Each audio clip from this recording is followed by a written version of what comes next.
Question number 8, Marama Davidson. Thank you, Mr. Speaker. To the Minister of Climate Change Issues, will New Zealand join Canada, Australia, Tuvalu and the 43 other low-lying islands and support the inclusion of a goal to limit global warming to 1.5 degrees in the Paris Climate Agreement? And if not, why not? The Honourable Paula Bennett. Well, Mr. Speaker, on behalf of the Minister for Climate Change Issues, New Zealand's position has been consistent. We support the international consensus around the goal limiting global temperature increase to no more than 2 degrees, but we recognise that an increase of even 1.5 degrees could severely exacerbate the particular challenges facing the most vulnerable smaller island states of the Pacific. We are working actively with others to find a solution to the issue. Obviously, there is a week of intense negotiation ahead of ministers, so it would be premature to judge an outcome at this point. Supplementary question, Marama Davidson.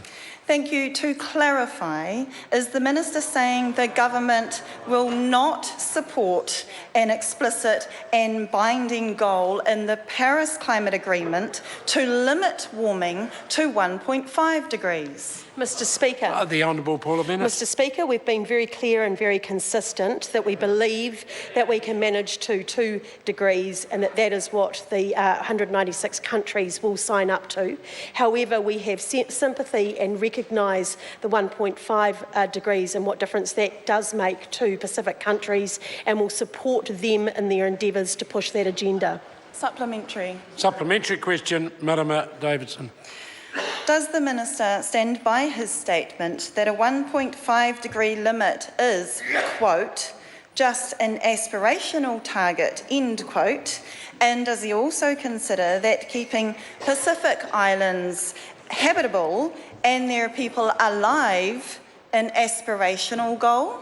Well, Mr. Speaker. The Honourable Paula Bennett. On behalf of the Minister, yes and no. Supplementary. Supplementary question, David Seymour. What is the relationship between the intensity of carbon emissions and poverty? The Honourable Paula Bennett. Mr. Speaker, on behalf of the Minister, certainly as far as I'm aware he hasn't seen one. What I will say though is even in the negotiations that are going on in Paris at the moment, you can see some of the positive things that are coming out for developing countries. For example, in Africa, I see that they're signing up to an agreement where they will commit to a delivery of 300 gigawatts of electricity generating capacity to Africa from clean energy sources. I mean, that has got to be good for poor people. So actually, in some respects, you can see some of the outcomes of discussions on climate change, meaning we'll see more renewable and clean energy going to those that need it most. Supplementary question, Marama Davidson. Is the Minister really saying that New Zealand is willing to ignore the voices of its Pacific Island neighbours and some of its closest allies by refusing to explicitly support a 1.5 degree limit to global warming? Mr. Speaker. Paula Bennett. Well, Mr. Speaker, on behalf of the Minister, not at all. And that's why we have committed $200 million more to actually support our Pacific cousins in helping them get clean, renewable energy and what we can do to support them. We recognise the effects of climate change on those small nations and that it is felt more acutely than even us here in New Zealand. So we stand next to them. We recognise their request for a 1.5 degrees. However, we have made a commitment. We believe it is more likely that the other countries will sign up to it, and we are committed to the negotiations that are currently going on. Supplementary question, the Honourable David Parker. Has the Prime Minister explained to her why New Zealand was awarded a fossil award immediately after he spoke to the climate change conference? Well, the Honourable Paula Bennett. Mr. Speaker, on behalf of the Minister, so that would make me a him, just to be clear, and as far as I'm concerned, then the current Minister has not had those discussions.